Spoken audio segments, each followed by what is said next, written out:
Hey everybody, I'm Jessie the Lookout, and today I'm going to talk about the cool stuff I've been watching recently. I did have plans to release a Mad Max and a House Tyrell video, but unfortunately, because of personal reasons that I will get to at the end of the video, I was unable to do those. But in the meantime, I'm going to talk to you guys about some other cool series. These are kind of things I've been watching as I work from home and just, you know, consume media and stuff. A lot of these can be found on Netflix. To start off, I'm going to talk about Bloodline.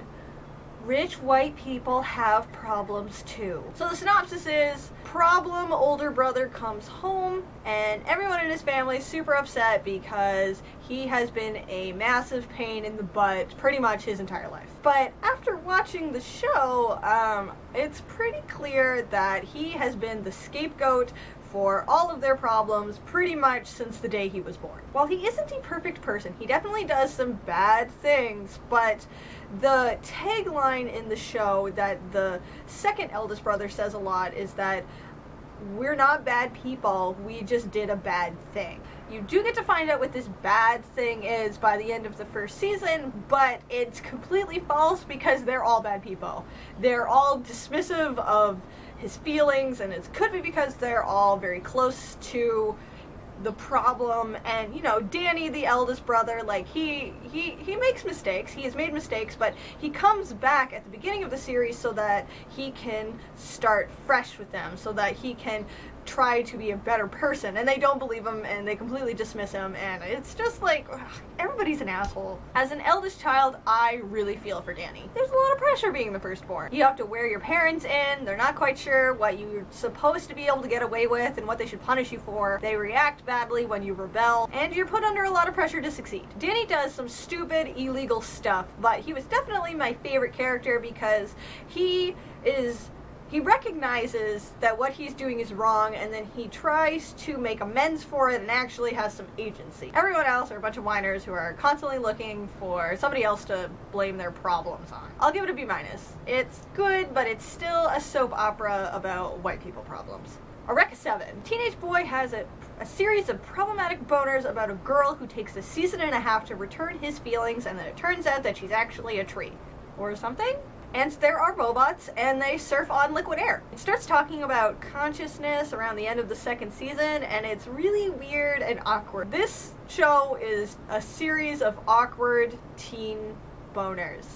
That's what it is. It's just weird. My boyfriend convinced me to watch it because at one point he was also an awkward 14-year-old boy, and he really related to, oh god, I forgot his name, but the lead male. He really related to him. As someone who was never a teenage boy and who is watching the series for the first time, it was just like weird in places, and it's hard to describe how awkward it was for me because it's not overt, it's just very off-putting. I give it a C+.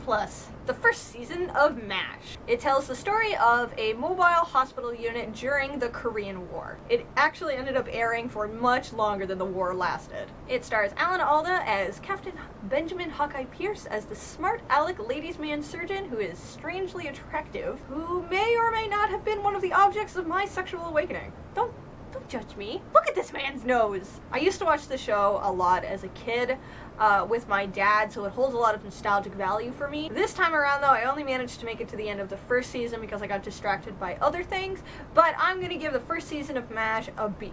Mostly for nostalgia. Nana. Anime about two girls named Nana. One is an aspiring rock star, and the other is a fangirl who has had a string of bad relationships. Mostly thanks to her extraordinary ability to project her feelings onto other humans. The two meet out of fate and they share a deep connection. But because of fangirl Nana's inability to take responsibility for herself and her choices, she can only watch as rock star Nana is projected into the atmosphere and watches as all of her dreams come true, more or less. it's complicated. This anime barely tries to hide the queerbaiting. Nana and Hachi don't make out or anything, but the two are constantly going on about how if one of them was a boy, then the two of them would be dating. The two are very close, and over the 47 episodes on Netflix, you can watch as their relationship and the relationship that they have with the people around them develop. I wasn't able to find good shoujo as a kid, because Shoujo Beat and a lot of shoujo that was available to me really focused on the romantic aspect, and my boyfriend really enjoyed this because he didn't have a ton of exposure to shoujo either. So if anyone has any suggestions for less romantic-y, girl-oriented animes, like, leave a comment down below because I would love to hear about it. Bonus points if it's on Netflix. Also extra super magical points if it's on Canadian Netflix. Nana gets a B+. Brooklyn Nine-Nine, a hilarious cop show that's less about the crime procedurals and almost entirely focused on the shenanigans and the interactions between its characters. The characters in this are so funny, and occasionally they actually give me feelings. I watched this series when I was really depressed, and it was a great pick-me-up. Andy Samberg slays in this series. My favorite character was definitely Rosa, but I think in my heart I relate most to Santiago. Hilarious, great job all around, totally recommend it. Brooklyn Nine-Nine gets an A. Hot Girls Wanted. A documentary about the amateur porn industry. Very real and for mature audiences only. The ordeals that these girls have to go through in pursuit of fame is intense and very brutal. I really love watching documentaries, and this one was very good and very informative, and it kind of shined a light on an industry that I literally know nothing about, though it did make me feel like total trash when I was done. Hot Girls Wanted gets a B+. The last series I'm going to recommend is Sense8. The Wachowskis make up for the atrocity that was Jupiter Ascending with this extremely diverse and multicultural story about 8 people who suddenly realize that they are no longer an I, they are a we, and that they can inhabit the minds and bodies of 7 other people that exist around the world. When these 8 people's abilities are awakened, we can go on them with this journey as they discover more about themselves and also the people around them, and it was weird sometimes, but I really enjoyed the series. Though from the Wachowskis, this was definitely the second most self-indulgent thing they've ever made, behind Jupiter Ascending. I'm pretty sure the Wachowskis just wanted to make a series where their OCs could have a giant orgy and it would still be canon. Like I said, it is a little weird sometimes, just in the storytelling and some of the interactions, but watching these characters love each other unconditionally was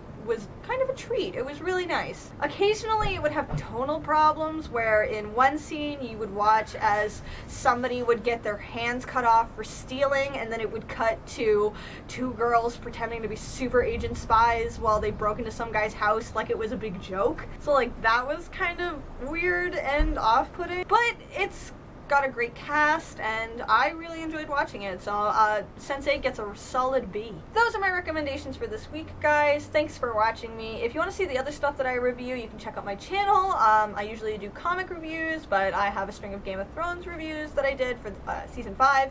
I also do outfit videos, and sometimes I open boxes. If you want to catch up with me on social media, I also have a Tumblr, Twitter, and an Instagram. So, I will catch you guys next week. Hopefully. Okay, so this is actually the part of the video where I'm going to tell you guys what's been going on in my life. After Game of Thrones ended, I was actually really happy with where I was with my channel because I had like 3 or 4 videos like queued up and ready to go so that I had some time to work on my more in-depth Game of Thrones stuff, like History of Valeria as well as my History of House Tyrell video, and some older comic reviews that I'd written up like way back in February and March. But unfortunately, when it came time for me to record these, my cat got really sick.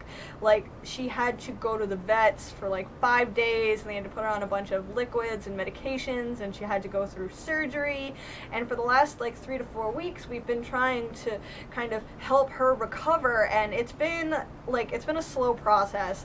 You know, it feels like every time she takes 2 steps forward, she has to take 1 step back, and she's developed new habits, like only eating the same food for like 3 days and I work from home, so she's literally the creature that I spend like almost all of my time with. So to see her suffering was extremely stressful, and it's hard to get excited about fictional heroes and to have my enthusiasm come across on camera whenever inside I was extremely stressed out and depressed and very anxious. And so I'm starting to come out of that right now.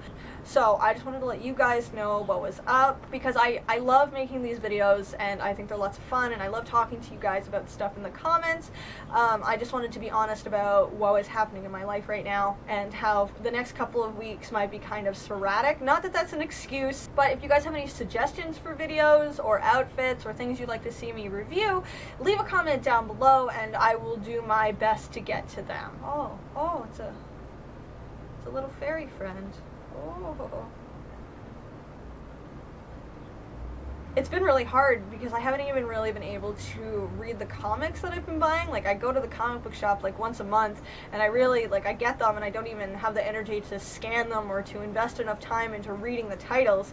I had a couple titles end, which was nice, but unfortunately because I had to shell out a ton of money for my cat's health, I haven't really been able to really splurge on anything, since all of my extra money is going towards trying to fix my cat. So yeah, I hope you guys understand. I'll do my best to try and create more content that you guys want to see and that I want to make. It just might be kind of light for the next little while. I just wanted to thank you guys for joining me, and I really appreciate everybody who sticks around and who watches my videos. Like, you guys, I see all your comments and I really appreciate you, so thanks for being so cool. I'll see you guys next week.